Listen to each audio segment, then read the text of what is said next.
Assalamu alaikum, peace be upon you. So, last time we were talking about three mind tools to help find the truth, right? Which were critical thinking, reason or aql, and also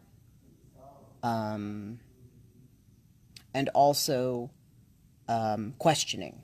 So today we have to ask ourselves the question: do all opinions and ideas have equal value and consequences? So I want to start with an initial point. And we live in a democratic society, which is wonderful. One person, one vote. All ideas are equal. All people, all votes are equal, right? But because of this democracy, we have a conflation or a misunderstanding that my ignorance is just as valuable as your wisdom. This is an idea that has power in a democratic society because ultimately it doesn't matter who has a superior idea or an inferior idea, who speaks the truth or who speaks a falsehood. Ultimately, as long as you have the vote and as long as you can get the numbers, my good idea is just as good as your bad idea, and my bad idea is just as good as your good idea. So they're equal because the numbers are the same, or rather, because as long as you get the numbers, that's all that matters. So this is one of the downsides of democracy in the sense that we do not weigh merit of ideas. We value how many people agree with the idea. And how many people agree with an idea is not connected to what is truthful and what is false. So I'm going to give a basic example. We all know what travels faster, light or sound? Simple enough question. When you see a flash of lightning, you will see the lightning before you hear the thunder. So it's clear that light travels faster than sound. And we all know this in modern physics, right? But the question is, what if everybody in the room or everybody on Earth started proclaiming sound travels faster than light, sound travels faster than light? Does it make it true? No.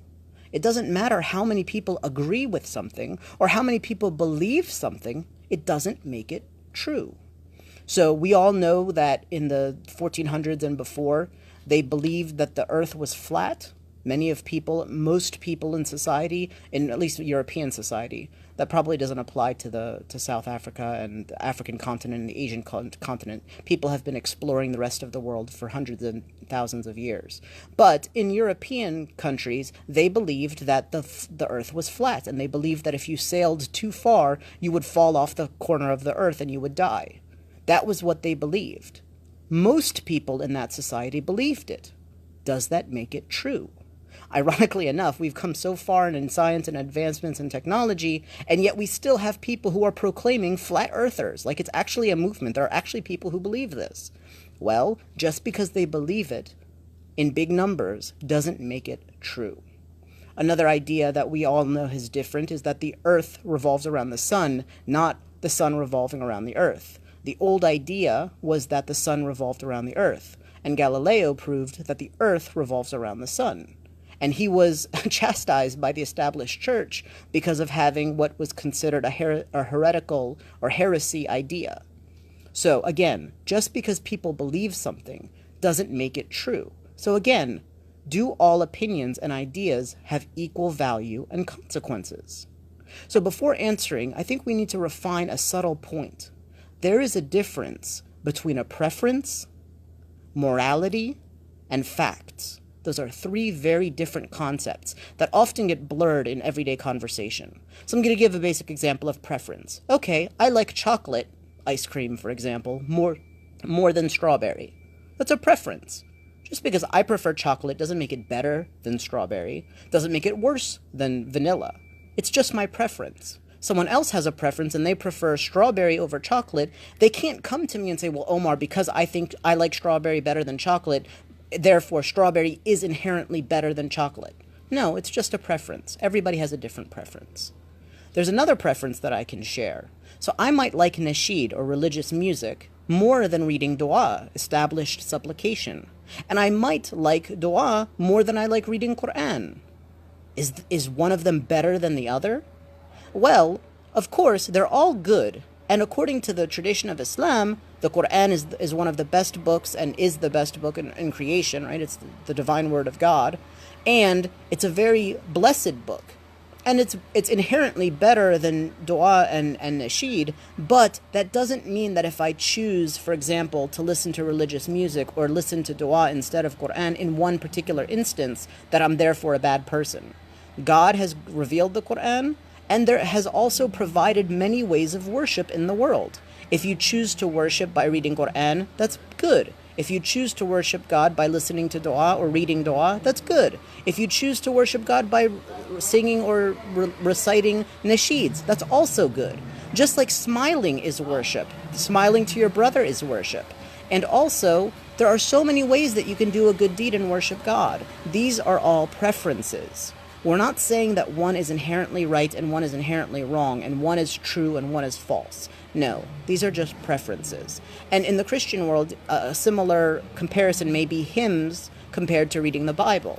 Is it better to read the Bible than to listen or sing a hymn? They're both preferences. You're allowed to do both. Both of them are encouraged. And you do the one that you want to do in that moment. It doesn't mean that just because one is quote-unquote holier or more spiritual that the others are wrong. It's just a preference. So now, what if some people say, oh, well, if I can have preference of which flavor of ice cream I want, then I can also have a preference with everything else, right? But that's a false equivalency. Those are preferences. But let me introduce a solid example.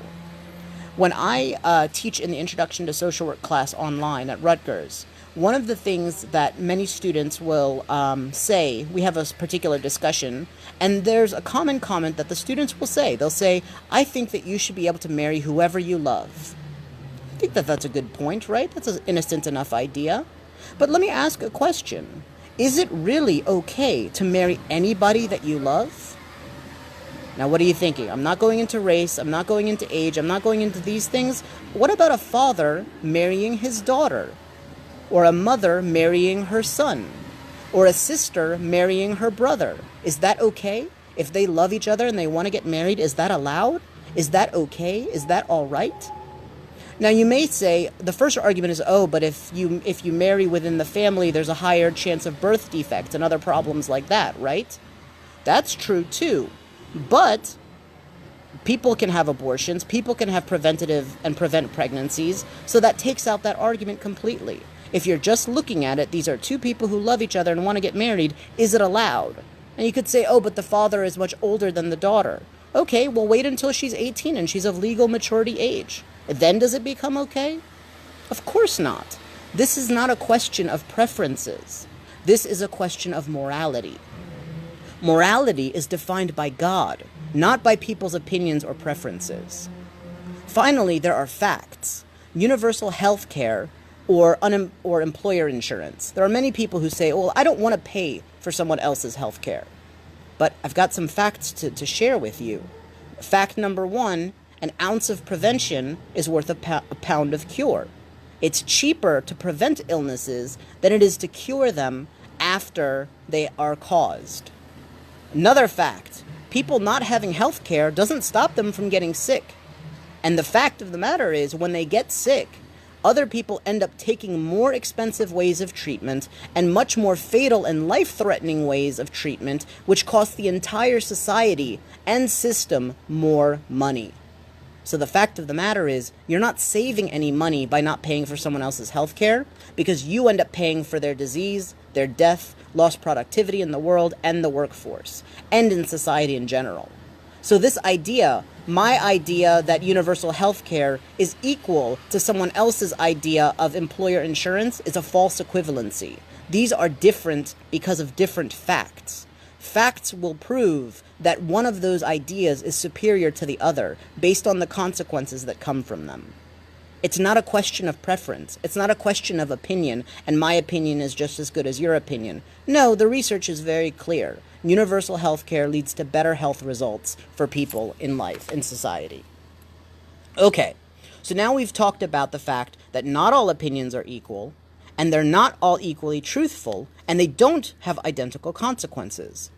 Believing different ideas and ultimately acting on those beliefs have very different consequences, and some are superior to others. So I'm going to go ahead and share one idea, one belief that we could believe in, and we'll examine what are its consequences, okay? So here's an idea. God's mercy prevails over God's wrath.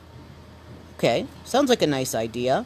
I want to first share the evidence of this idea. In the Quran, in chapter 6, verse 54, God says, "Your Lord has inscribed for himself the rule of mercy. Verily, if any of you did evil in ignorance, and thereafter repented and amend his conduct, lo, God is oft forgiving, most merciful." Okay, there's another hadith, a tradition of the Prophet, in which he said, "My mercy," God says, "my mercy prevails over my wrath." So what are the consequences of having this belief, of believing this truth? Number one, there's always a way back to God. He will pardon us. We can return to him. He loves us. He cares for us. He wants what's the best for us. No matter how many times we make a mistake, he accepts us back when we try to repent. Right? Those are the consequences of holding that belief. But what about the opposite belief? God is more wrathful and angry and limited in mercy. Among some groups of Christians, not all, there is a belief that God the Father of the Old Testament is a wrathful, angry God, and the only reason we have mercy is because of Jesus. This falls in line with the idea of original sin, that all humans are born inherently evil and in sin, and only through Jesus do any of us get mercy. But what are the consequences of believing this idea? Well, God doesn't really love me. I was born unworthy and flawed and deficient. And what are the consequences of that? Well, if I was born flawed, then of course I have no hope of living a good, righteous life. I'm doomed from the start. It leads to despair. And despairing the mercy of God is one of the biggest sins. Do you see how the consequences of our beliefs impact the way we live? Even if we don't talk about these beliefs or state them out loud, our internal beliefs, values, and ideas of the world affect our lives. And in all matters, the goal is to find the truth and to believe superior ideas to get closer to the truth, and ultimately, peace and acceptance and contentment in life. The value of understanding is superior ideas to get closer to the truth. So now we know some ideas are superior to others, but why are there so many bad ideas in the world, and why are they so popular? Find out in the next session, inshallah. I look forward to talking to you again, and I'll hear from you soon. Wa alaikum assalam, peace be with you all.